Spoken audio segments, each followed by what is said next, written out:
الذي كان يتعلمه صحابة النبي عليه الصلاة والسلام إذا دخلت السنة الجديدة. هل مر عليك هذا الدعاء أم لا؟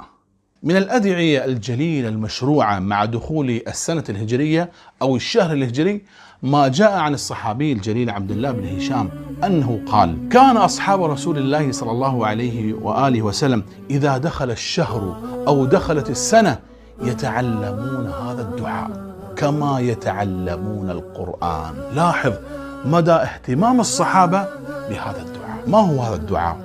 اللهم أدخله علينا بالأمن والإيمان والسلامة والإسلام وجوار من الشيطان ورضوان من الرحمن. رواه البغوي بسند صحيح. دعاء سهل ميسر من 4 كلمات: اللهم أدخله علينا بالأمن والإيمان والسلامة والإسلام وجوار من الشيطان ورضوان